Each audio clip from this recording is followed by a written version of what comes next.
में यहाँ आपको सब याद है, मैं दर्द याद नहीं करा सकता आपको। ओम प्रकाश रैगर याद करो, इंद्र मेघवाल याद करो, जितेंद्र मेघवाल याद करो, मेरे लोगों मेरी पीठ पे पड़ी गोलियों को, लाठियों को याद करो। और जब मैं आपकी लड़ाई लड़ने के लिए मैदान में आता हूं, मेरे ऊपर 4-4 गोलियां चलाई जाती हैं। कारण क्या है? क्योंकि ये सीबीआई ईडी के टैक्स से मुझे नहीं रोक सकते हैं, ये झूठे मुकदमे जेल से नहीं रोक सकते हैं। और चाहे सम्राट मीर भोजी की लड़ाई हो, कभी मैंने आपको निराश नहीं किया। इसलिए मैं आपसे कहना चाहता हूं, अगर वास्तविकता में आगे बढ़ना चाहते हो, लोकतंत्र है, वोट का अधिकार आपको गुलामी से मुक्ति के लिए मिला है, तो ऐरो गैरो के चक्कर में मत पड़ो। आपका सीधा सा मुकाबला खुद से है।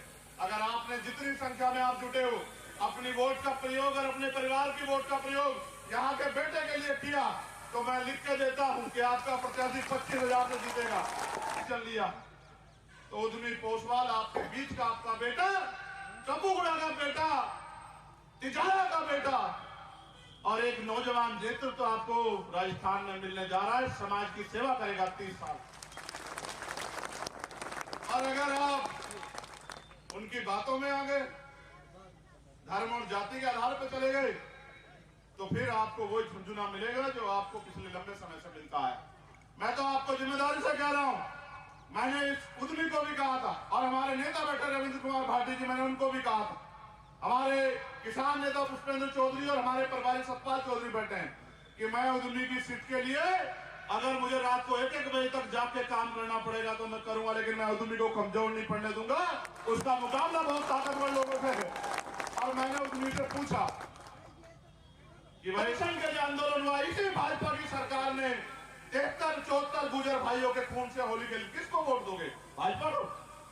समाज का भी दबाव आएगा, पैसे का भी दबाव आएगा, तेरे काम भी बंद हो सकते हैं, तेरी जान पे भी आ सकती है। तो मेरा दिल इतना बाग हुआ। एमपी साहब उद्यमी का जवाब सुनते, उसने कहा गर्दन कट सकती है लेकिन झुकेगी नहीं। जब इसने मुझे जवाब दिया तो मैंने कहा कि फिर याद रखना कि वो दिन चले गए गर्दन काटने वाले और कटवाने वाले। ये लोकतंत्र है, रानी का बेटा राजा नहीं बने। राजा वो बनेगा जिसको जनता वोट देगी। और जनता आप जानते हैं, सर्वे आप करा लो और आपको पता लग जाएगा कि हर जाति धर्म का वोट जो है वो उद्यमी के साथ है। फिर बताओ कोई कैसे जीत जाएगा?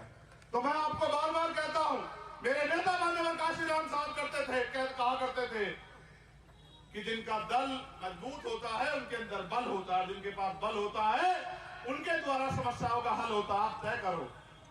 मैंने तो जितनी मुझसे आपने सेवा मांगी थी, अपने दिल पे हाथ रख के बताओ, क्या कभी मैंने कभी आपको निराश किया? नहीं। कभी मैंने आपको पीठ दिखाई? नहीं। आज मैं आपको पीठ दिखा सकता हूं जहां मेरी पीठ पे 4-4 गोली चलाई गई, लेकिन मैंने 3 दिन के बाद मैं भरतपुर में था।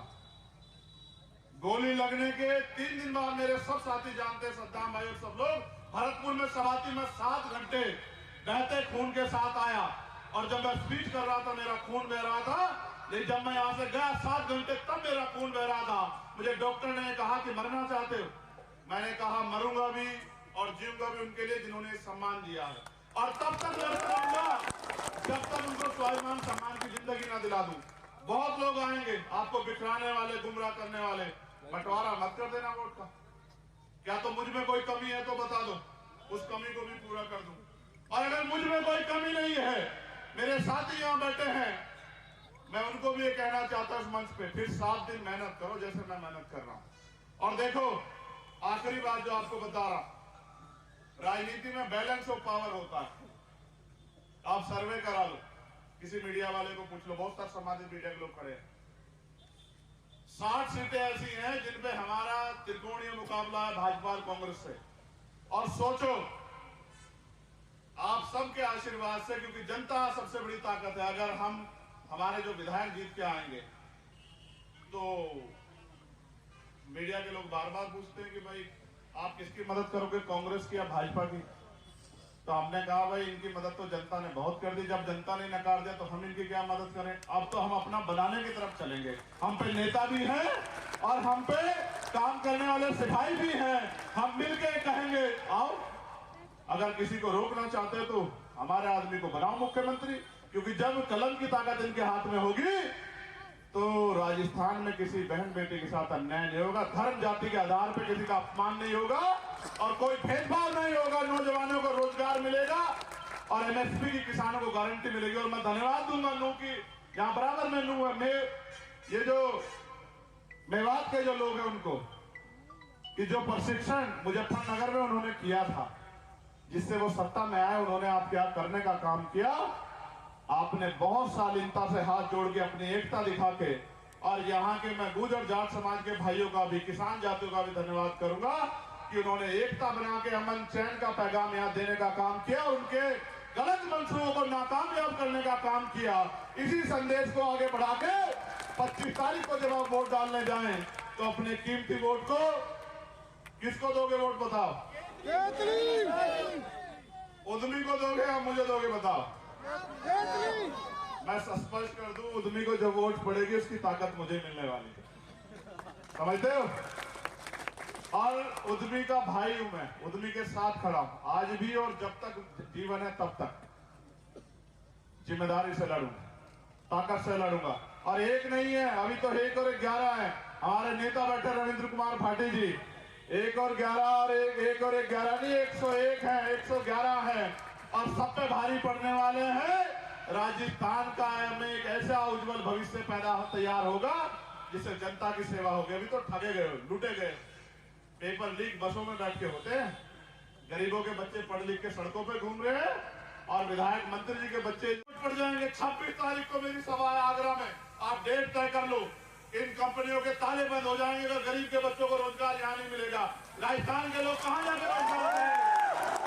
देखो मेरे प्यारे भाइयों, ये सच है कि चुनाव वाकई में 1 महीने का होता है, लेकिन मैंने कभी चुनावी रिश्ता आपसे रखा ही नहीं। एक तरफ कांग्रेस के उम्मीदवार जिनका ये नहीं पता कि वो कभी कुछ बोल पाएंगे नहीं बोल पाएंगे, और भाजपा वालों की बात मैं करूंगा नहीं, क्योंकि पूत के पैर पालने में दिख जाते हैं। आपने उनको सांसद बना के देख लिया, बताओ आपके लिए क्या किया? अब वो कोई और जिम्मेदारी मांग रहे, हाथ जोड़ो उनसे यार, क्या करोगे उनका? बताओ, आप खुद सोचो ना। एक आदमी जो कुछ नहीं बना और आपके लिए लड़ रहा है उसका तो समझ में आता है। एक आदमी को आपने अवसर दे दिया हो तो दौड़ में ही नहीं है। आपका मुकाबला यहाँ उस भ्रष्टाचारी निकम्मी सरकार से है जिसने यहाँ के लोगों को ठगने का काम किया है। और अगर आपने काम करने का काम किया, अगले 7 दिन उद्यमी को भाई मान के मेरे संघर्ष को याद करके, हनुमान बेनीवाल जी के किसानों की लड़ाई को, नौजवानों की लड़ाई को याद करके अगर आपने 7 दिन काम करने काम किया तो उद्यमी पोस्टवाल 50,000 से जीतेगा। इस बात की मैं गारंटी देता हूँ। ये राजस्थान में इतिहास सीख देता है। जब 2 अप्रैल 2018 को हम लोग निकले थे और अपने स्टेट बचाने के लिए, आरक्षण बचाने के लिए, तो यही भारतीय जनता पार्टी की सरकार ने हमारी पीठ पे गोलियां चलाई, आप भूलो मत। और जब आज वो हमारे बीच में नहीं है, एक ऐसी शख्सियत जिन्होंने यहाँ लोगों को लड़ना सिखाया, कर्नल किरोड़ी लाल बैसला जी, आज वो नहीं है, मैं उनको नमन करता हूं। जब यहाँ अपने बच्चों को दरवाने के लिए, जब यहाँ हरियाणा में आरक्षण आंदोलन हुआ, इनमें गोलियां चलाई, 60 से ज्यादा जाट समाज के भाइयों को मारा। अब जो है, जो यहाँ की सरकार है, 4 बार गया मैं, जब इंदर मेघवाल की मटकी छूने पर हत्या हुई, 4 बार मुझे पकड़ के वापस भेज दिया। जब सीएसए के बच्चे यहाँ बैठे होंगे, उनकी लड़ाई लड़ने यहाँ उठा के 4 दिन जेल में भेज दिया। ये लोग तंत्र की बात करते हैं, इनका एक ही मकसद है। जब भाजपा के लोग होते हैं तो कांग्रेस के लोग कहते हैं लुटेरे, जब कांग्रेस के लोग होते हैं तो भाजपा के लोग कहते हैं लुटेरे। आप बताओ, इनमें से किसी ने इसके खिलाफ एक कार्रवाई भी की हो तो आप बताओ। इनका एकमात्र मकसद है आपकी वोट लो, राज करो और आपके बच्चों को गुलामी की तरफ भेजो, उनके अधिकार छीनो, उनको मजबूर करो। क्या यहाँ उत्तर प्रदेश बनवाना चाहते हो? क्या बनवाना चाहते? आपको फैसला लेना। आपने पहली बार राजस्थान में देखा होगा, जो यहाँ के लोगों को गुलाम समझते थे, ये समझते थे कि हम कुत्ते बिल्ली को भी टिकट देके भेज देंगे, जनता उसको जिता के भेज देगी, उनको आखिरी दिन अपने प्रत्याशी घोषित करने पड़े, यहाँ तक कि अपनी लिस्ट भी छिपानी पड़ी। ये इस बात का कारण है कि यहाँ जो गठजोड़ बना है, भाजपा कांग्रेस उसका मुकाबला नहीं कर पा रही है। मेरे सम्मानित लोगों, बहुत बातें कहने को हैं, मैंने राजस्थान में जन्म नहीं लिया, ये बिल्कुल सच। लेकिन जहां मैंने जन्म लिया और जहां से मैंने संघर्ष करना शुरू किया, हमेशा मैंने किसी भी कमजोर किसान, मजदूर, नौजवान, मुसलमान, दलित, पिछड़े, आदिवासी और किसी भी न्याय पसंद व्यक्ति को कभी निराश नहीं किया। आपने तो मेरा मान बढ़ा। जहां एक तरफ धन्ना से बड़े बड़े चैलेंज कर रहे हैं, मैं धन्यवाद दूंगा हनुमान जी बेनीवाल जी का। यहाँ प्लेन हेलीकॉप्टर वाले मना कर रहे थे कि उतर नहीं पाएंगे, विजिबिलिटी कम है। मैंने इनसे कहा क्या करें, मुझसे कहने लगे 10 फीट ऊपर से कूद जाएंगे, लेकिन उधमी को जिता के चलेंगे। आज साथियों का मनोबल नहीं टूटने देंगे। मेरे प्यारे भाइयों, चुनाव है, इस बात पे गौर करो। आप मुझसे प्यार करते हो, मैं इस बात को जानता हूं। मुझसे बेहतर नहीं जानता कोई आपको। मैं आपका खून हूं, आपको मुझसे बेहतर नहीं जानता कोई। और जिनकी मैंने लड़ाई लड़ी है, चाहे वो गुर्जर समाज हो, चाहे वो किसान समाज हो, चाहे वो जाट समाज हो, चाहे वो पिछड़े वर्ग के लोग हो, पाल प्रजापति कश्यप सैनी समाज के लोग हो, चाहे CNPR में आपके यहाँ नेता तो बहुत है, मुझे कष्ट के साथ कहना पड़ रहा है। आपके यहाँ नेता बहुत है, आपने वोट देकर नेता बहुत लोग को बनाया। जब इस देश में CNPR लागू किया जा रहा था और देश के प्रधानमंत्री और गृह मंत्री बैठ के आपका मजाक उड़ा रहे थे, और एक हमारे उत्तर प्रदेश के मुख्यमंत्री बड़े बड़े भाषण देके कहते थे कि मुसलमानों ने अपनी बहन बेटियों को, मां को सड़क पे बिठा दिया और खुद जो है घर में जाके बैठ गए डर के। अगर कोई आपके साथ खड़ा था, आप इतिहास पढ़ के देखो और जानकारी हासिल करो, तो सिर्फ चंद्रशेखर आजाद खड़ा था इस ऐलान के साथ कि कोई भी किसी कमजोर को अकेला ना समझे। जब कोई साथ नहीं खड़ा और तब मैं गया 29 दिन के लिए जेल में, लाठियां खाई मैं आपसे इस बात पे वोट नहीं मांगूंगा, मगर मैं आपसे पूछना चाहता हूं, अगर आप किसी और का चयन करते हो उद्यमी के अलावा, उसकी डोर किसके हाथ में होगी, आप मुझे बताओ। अगर आप कांग्रेस पार्टी के व्यक्ति जिता के भेजते हो, क्या उनकी इतनी हिम्मत है कि वो मुख्यमंत्री जी के सामने जो वर्तमान के एक शब्द आपके लिए बोल दे? आप बताओ मुझे पूरी जिम्मेदारी से। यहाँ हरियाणा के गुंडे नासिर जुनैद को उठा के ले जाते हैं और वहां जाके उनकी हत्या करते हैं। यहाँ की सरकार तमाशा देखती रहती है। पूरे राजस्थान में हमने आंदोलन कराया, हर जिले में, पूरे हरियाणा में हमने आंदोलन किया, पूरे जिले में हमारे प्रदेश अध्यक्ष बैठे हैं, उत्तराखंड के पूरे उत्तराखंड में हमने आंदोलन करा, पूरे उत्तर प्रदेश में आंदोलन करा। जब जाकर मुख्यमंत्री को पता लगा कि ये कहीं मुसलमान नाराज ना हो जाए, तब जाकर उनके घर गए, अस्कर को गोली मारी, मीना जी एसआई को गोली मारी। क्या करवाना चाहते हो आप? इनको बढ़ावा दे रहे हो। ऐसे गुंडों निकम्मों के हाथ में अपनी डोर मत दो, उनकी हिम्मत नहीं है।